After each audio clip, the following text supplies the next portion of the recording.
let the people come to the stadium and let them enjoy themselves. As long as you look to a certain way of playing, everybody can play. Getting the ball, treat the ball well, let it be your friend. When they saw us playing, everybody was happy. They just went home laughing. If you can laugh and enjoy yourself, it's one of the most important things there is.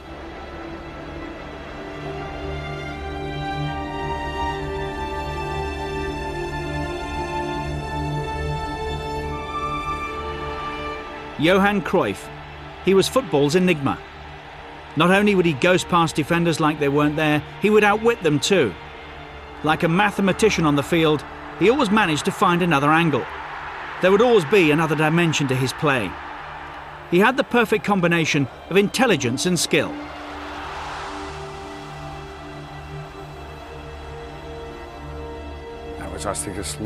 He was very intelligent and had an overview of the whole game. And there aren't many that have that ability. There were some, but he was on another level. He was a quick player with extraordinary ability, and he had sensational vision. He made football into an art form, and Johan represented modernity, that winning spirit. He was special.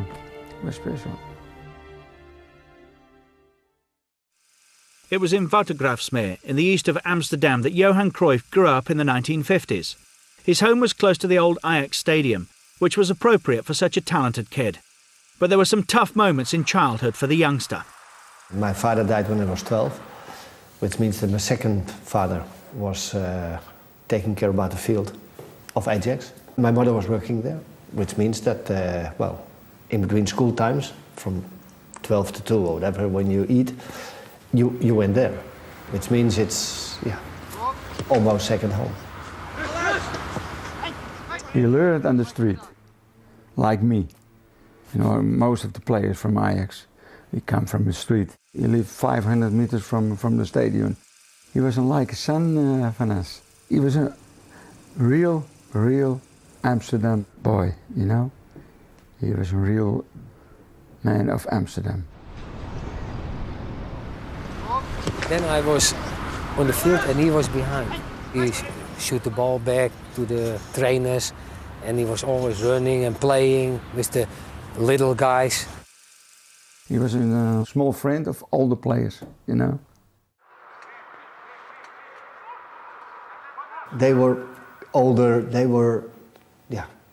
just guide me in the good things and in the bad things. When I had a good game and I talked a little too much, it was like, shut up or we'll find you.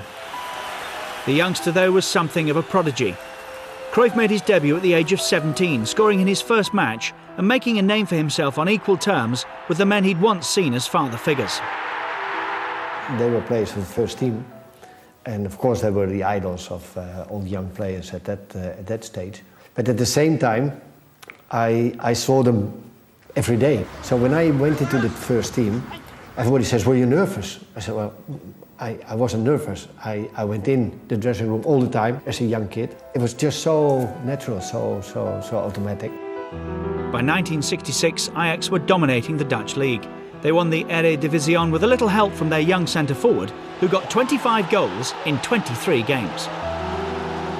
Well, first of all, we had a good team at that time. There were some very good players, and I was at that time, still quite selfish.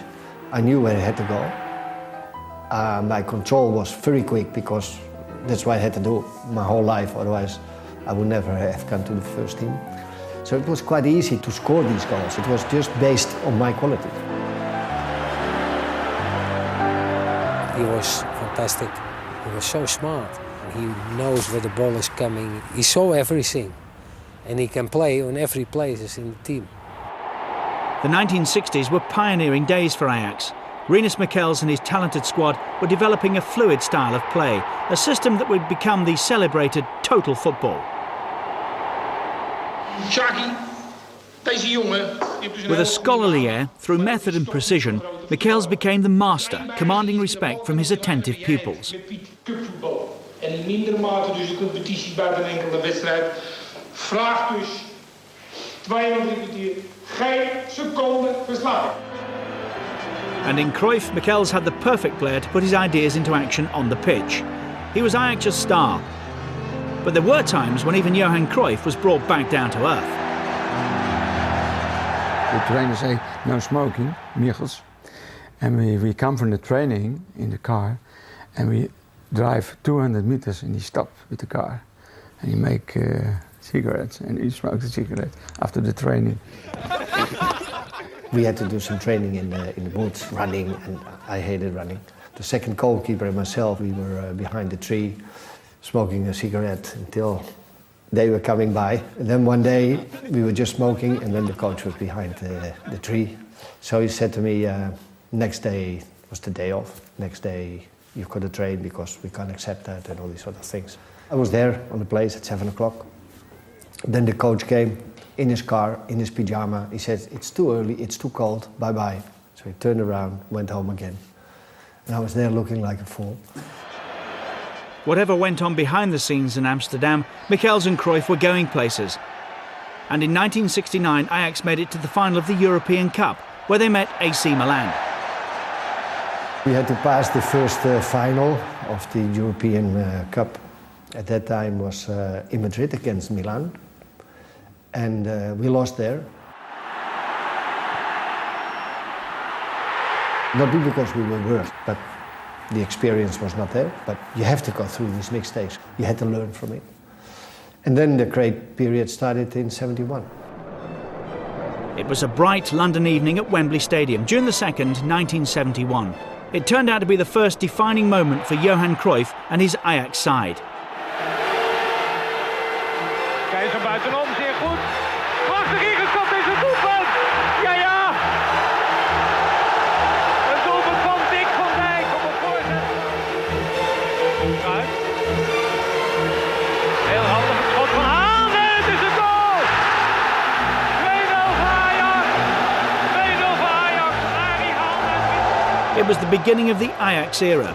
Where the likes of Real Madrid and Benfica once ruled, European competition would now be dominated by a small club from the east of Amsterdam. Ajax at that time was still in their organization, an amateur club. I think maybe 10 or 20 persons were working there.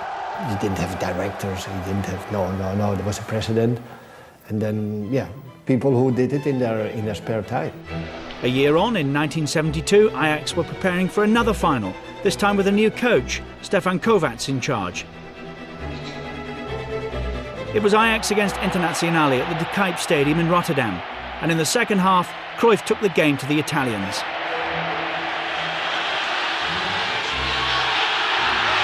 En ik was voor Cruyff de goal! Ja! Wat een wissel daar! You knew that wherever you went, you had somebody marking you, wherever you go. And it just was waiting for the moment to be alert, to do what you have to do. If you do something, he will react. And that's what I had when I scored a goal with my head. Keizer. Ingekopt! Schitterend ingekopt. Cruyff, toch weer Cruyff. 2 goals from Cruyff brought Ajax their second European Cup. They were now in a period of phenomenal success, and there was never any doubting who was the jewel in the crown. Johan was echt een leider. Johan was a natural-born leader. He was the driving force of Ajax and our team. He always had that in him, and this was very important to Ajax. Was ook heel belangrijk voor Ajax. It was Johnny Rep who scored the goal in 1973 that beat Juventus in Belgrade. 3 in a row for Ajax and Johan Cruyff. It was a fantastic achievement because I think, I don't know, not a lot of clubs did it.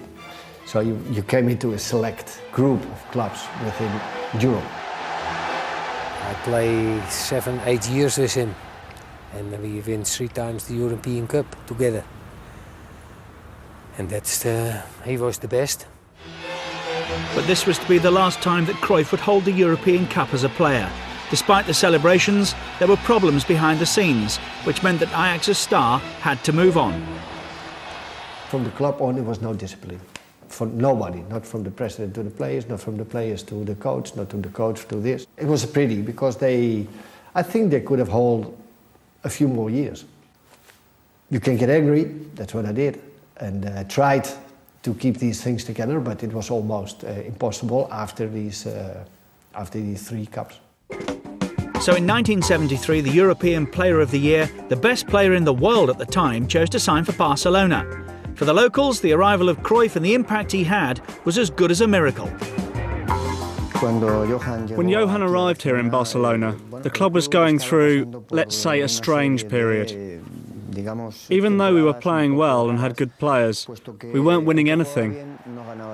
But when Cruyff arrived, in the footballing sense, it was like the Big Bang, which really reactivated the team.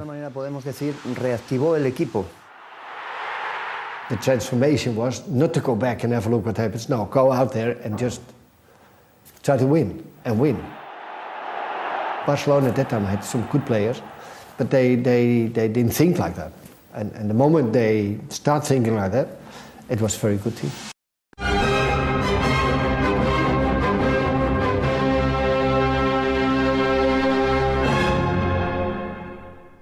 Back then, Barcelona hadn't won the league for 14 years. The club and the city needed a saviour.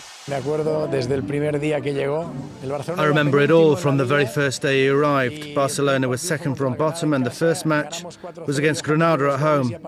We won 4-0 and Johan scored 2 goals and we didn't lose a single game until we were champions. That league of 73-74 was the best memory of my childhood. It was sensational. It was a season full of sensational moments, like the goal that Cruyff scored against Atletico Madrid, the phantom goal as it became known to Catalans, who'll remember that season for many reasons. I remember the goal he scored against Atletico Madrid and the 5-0 victory in the Bernabeu when we played with Mora and De Portero. Rivales del fútbol español, el Real Madrid y el Club de Fútbol Barcelona. Estrellas internacionales en los dos bandos.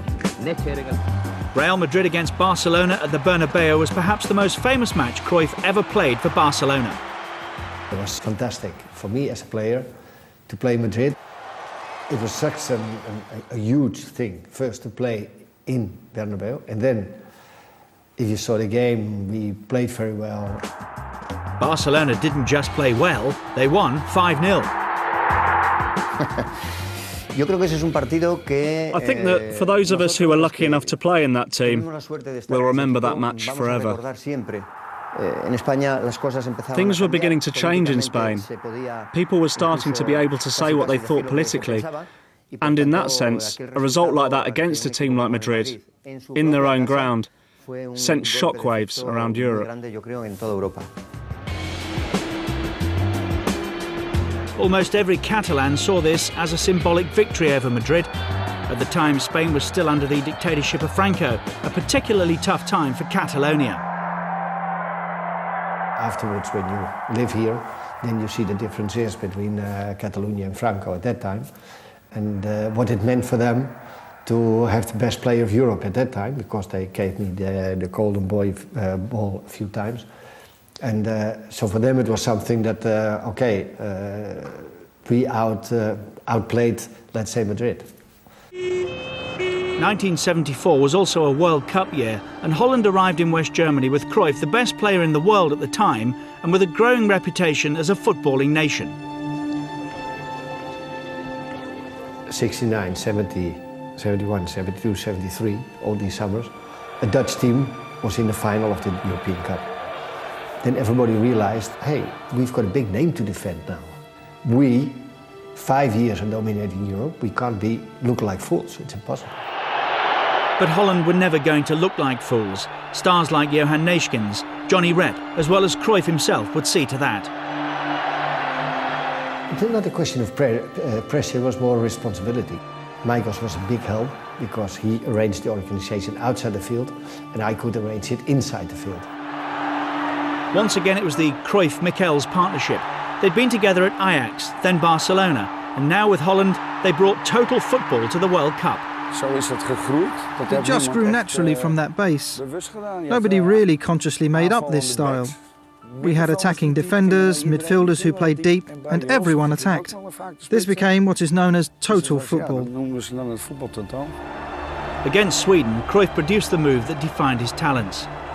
It took a couple of seconds to lose the defender, but we've been talking about the Cruyff turn ever since. I never did on a training or in free times tricks. I never did tricks.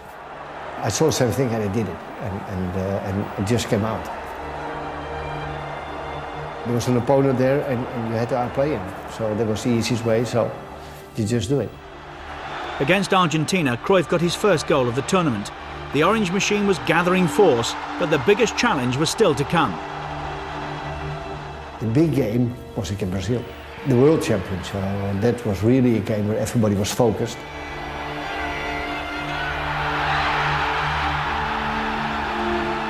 We didn't only outplay the Brazilians, but we outplayed them with the best football.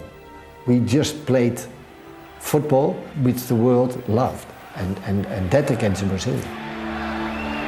After 65 minutes, Cruyff produced a clinical finish to another flamboyant Dutch move. Holland were in the final. They were to face the hosts, West Germany, but they arrived at Munich's Olympiastadion in confident mood. We knew we were much better. We were not afraid at all.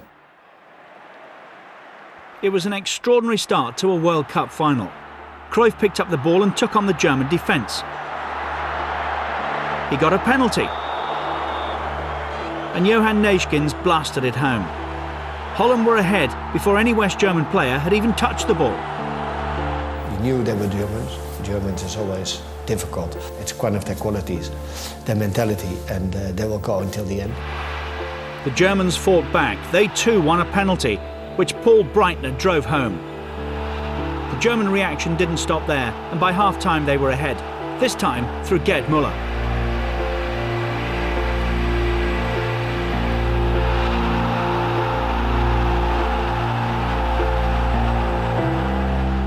I think we played a little too confident, and we missed such a lot of chances. So we played quite well, but the details were not there, and you saw it in too many small, different details. And one of the things were scoring the goals. So Cruyff and his Dutch team that had captured the imagination of so many finished as the losing finalists. We really had a great time there. It was just a shame we didn't win the final. We kind of forgot we had to win, which was a shame. Yeah, but like I said, maybe we were too confident. Yeah, it's a good expression. It's very good. He may have been on the losing side, but that team made a lasting impression on Dutch football. Cruyff and his side of 1974 were the inspiration for the generations that followed. It started with Cruyff. And yeah, he's like the godfather of Dutch football. When I was 10 or 9 or 11, playing on the streets, watching television, I saw Van Hanegem, I saw Jansen or Krol or Neeskens or Cruyff. And for me, that's the great Dutch generation. He inspired us a lot, all the youth of Holland, and I think we all young boys wanted to play like him. Feeling increasingly pressurised by international football, Cruyff decided that would be his last World Cup. There was also an attempt to kidnap his family. I made the decision to stop in '78. And not I didn't mention it a month before or 2 months before. I said already 4 or 5 years before. I didn't go to the World Champion in '78 too because we had a problem at home. People who made an attack on us. So I said, hey, I'm in the wrong time. Too many crazy people. Let's calm down. In 1974, Cruyff was named the European Player of the Year for a third time as he continued as Barcelona's star. For many, he's the most influential player the club has ever had. Johan revolutionised the city and the country. He transformed Barcelona and Catalonia because during his time here, he turned football into an art form. Johan was innovative and a breath of fresh air. It was an extraordinary feeling, and he touched a lot of people. After 5 years at Barcelona, 48 goals and 143 appearances, Cruyff retired from football for a short time, but he wasn't away for long. I went to the United States. It was a great experience. I learned there a lot of things, especially in managing and all these sort of things. Watch now as Johan Cruyff demonstrates both grace and poise and explosiveness. This poise and explosiveness from perhaps the greatest player active in the sport of soccer today. He cuts between defenders, goes to his left, and left puts the goal into the back of the net. Certainly did. Thank you, Johan Cruyff and Chris Dangerfield. 5 of the 7 goals tonight, and good luck to you in the playoffs. Thanks very much. Okay, back to you, Tom. After spells with the Los Angeles Aztecs and the Washington Diplomats, Cruyff felt the time was right to head home. And he made a spectacular return for Ajax against Haarlem. There was a lot of skepticism in the way that he was. You know, he did have an age, and how was he going to be? And I think even the first half he did some, he just made an unbelievable goal. And I think that was probably one of the moments where I was most proud of all, because your classmates and everybody, how is your father going to play? And when he put up that show, it was for me an incredible moment. There were more incredible moments to come, including the famous pass from a penalty. He scored 14 goals in 36 games in his second Ajax spell. But perhaps the biggest surprise of all was when he put on the shirt of rivals Feyenoord and actually scored against his former team. Then as head coach back at Ajax, he won the European Cup Winners' Cup in 1987 with a goal from his protégé, Marco van Basten. And when he took the job as head coach at Barcelona, Cruyff's career had come full circle. It took some time, work and to be strong inside to achieve what we wanted to achieve. And it was just the way we played with Holland, the way we played with Ajax, and I thought you could have the possibilities here to do the same thing here, and that's what he achieved. Back at Barcelona, Cruyff put together a team that played football how he wanted the game to be played. They called it El Dream Team, and they even managed to beat Real Madrid 5-0 as well.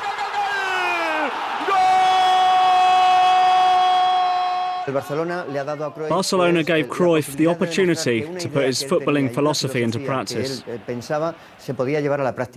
And there you had the example in the famous Dream Team that won consecutive titles. So Johan and the club's ideas became inseparable.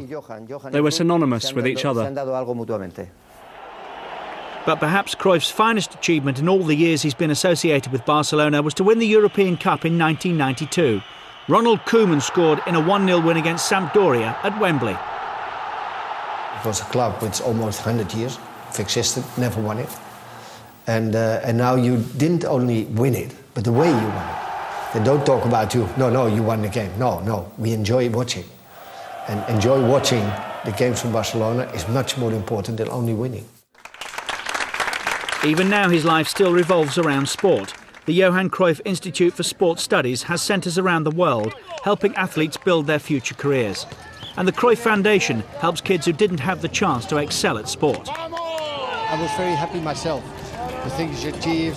But if you see these kids and you see just don't see their handicap, but just watching their eyes, it's something so nice, so beautiful. I think I'm very fortunate that I can do something for these children. Janssen.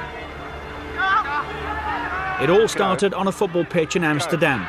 But by the time that Cruyff had played his last game, he could be spoken about as one of the very greatest players of all time. I think he's one of those, the legends whose name is always going to be spoken about with the Pelés, the Maradonas. The rest of us, we're just mortals, we come and we go.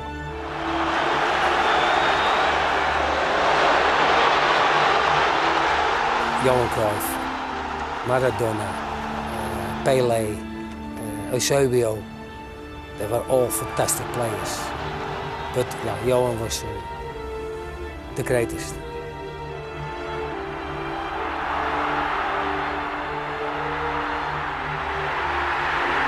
You can be proud of it, or you have to be proud of it. And from that stage on, to be proud, don't think about it too much, because you might get big-headed or whatever. But it's just that I had a fantastic career, where I enjoyed myself very much.